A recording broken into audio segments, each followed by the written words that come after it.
Hi there. Hope you're having a great day today. And if you're not, I hope it gets better.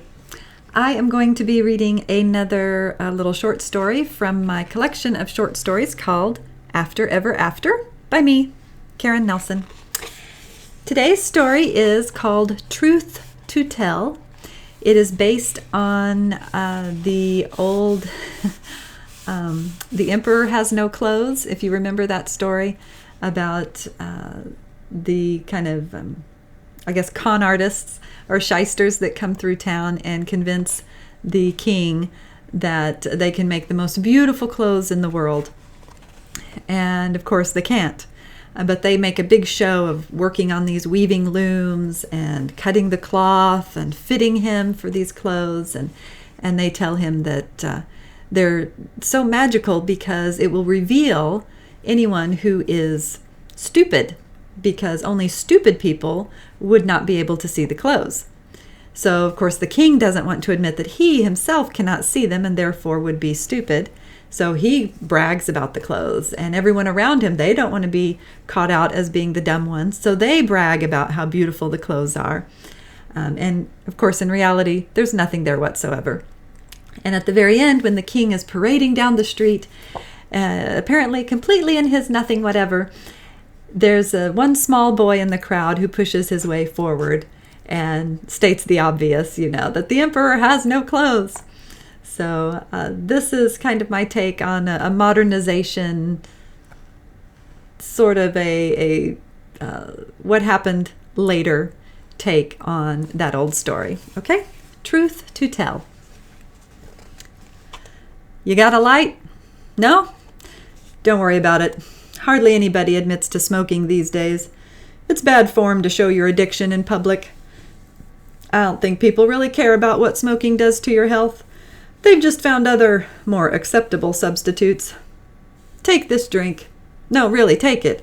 Give me another one. Now, alcohol. That's always acceptable in public. Look around. That advertising poster? There's a bottle on the table behind the models. Commercials, TV shows, internet references, all showing people drinking like it's the most natural thing in the world. Of course, at one time it was. When I was a kid, you couldn't drink anything else. The water was too unpredictable, what with farmers upstream dumping who knows what into the river, and folks burying their dead too close to the banks. You drank your beer and thanked God you hadn't got the plague or some sickness yet. Of course, nobody back then made such a social occasion out of it. We just had to have something to wash down the bread and cheese with. Yeah, well, I'm older than I look. I saw a campaign a while back about truth in advertising. Now there is my specialty. I'll let you in on a little secret. I can see the truth in everything. You're smiling, patronizing me because I'm sitting here all by myself on this bar stool while everybody else is having a good time. But it's true.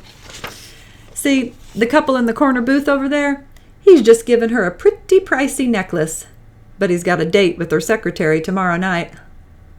The woman who's standing over there by the bathroom door, she told her friends her bra strap broke, but she's actually going to go throw up her chicken Kiev. Even the bartender isn't straight, if you know what I mean. I don't care how many tough guy photos he puts on the wall. I see what's really going on with people, what they're hiding, what they wish their friends would think about them. Nobody can lie to me. They can only lie to themselves. Oh, you think it's a handy skill to have? Try getting through a job interview without revealing your prospective boss is skimming from the till. Take a cab and try not to notice the driver fiddling with the meter. Forget dating. The whole performance is one big lie. One gal took a restraining order out on me because I knew she'd had reconstructive surgery, and that was before we got to second base, Too bad, really. I liked her, and it wasn't a bad secret to keep. But there you go. It's a fine line between seeing and stalking. People are ashamed of their secrets, even the good ones. And I just can't help opening my big mouth and telling what I know. It worked for me in my younger days. Got on the carnival circuit and did psychic readings. Later, I had my own kind of magic show. I wasn't too good at the sleight of hand, but my telepathic number was a big hit. I had to give it up because of my age. Well, thank you. Truth to tell, I've got a lot of miles, but I do look pretty good if I say so myself. Actually, I gave up the celebrity life because I didn't look old enough. I mean, working the stage for 100 years, it should start to show on a body. No, seriously, 100 years, give or take a decade, I was a performer. Sure, I changed my name a few times and traveled as much as I could, but it's a small circle. Word gets around, and even professional liars start to smell a rat eventually. They couldn't believe the truth. I can see you don't either. It's okay. I'm used to it. But let me remind you, I see the truth of what people really are, and I can't stop myself from speaking up, even when it's about me. I like to sit here, right here under Charlie Chaplin's photo. We had some good laughs in this bar. I remember taking that picture. It would have been so much better in color. I was glad when they invented color photos. Oh, you want to know how long I've been alive? Well, let me put it this way. You read about the Wright brothers and that whole debacle at Kitty Hawk, didn't you? Never happened. At least not just that way. Truth is, Orville was terrified of heights. He handed his coat and cap to Glenn Curtis, one of the assistants, and sent him up. Why else do you think they didn't want any photographs taken, or reporters too close? Of course, it cost them later when they had to prove the patent, but there's always consequences in hiding the truth. Take that Lizzie Borden case. You know, Lizzie Borden took an axe, gave her mother 40 whacks, etc. It was 18 whacks, just so you know, and her father was struck 11 times, but that doesn't rhyme nearly as well, does it? It was obvious during the trial that she was lying. Of course she killed her parents. The girl was a nutter. What everybody didn't see through was the sister. She was right there helping her all along. They even bought a house together when it was all over. Now, who buys a house with a murderer unless they were in on it from the start? You see, the truth is always there. Not many want to speak it, though. That's where my troubles began, when I spoke up when no one else would. There wasn't any whistleblower protection in my day. I grew up across the pond, as they say. There we were, all gathered for the big parade, ready to see our royal protector pass by in all his glory. And boy, did he.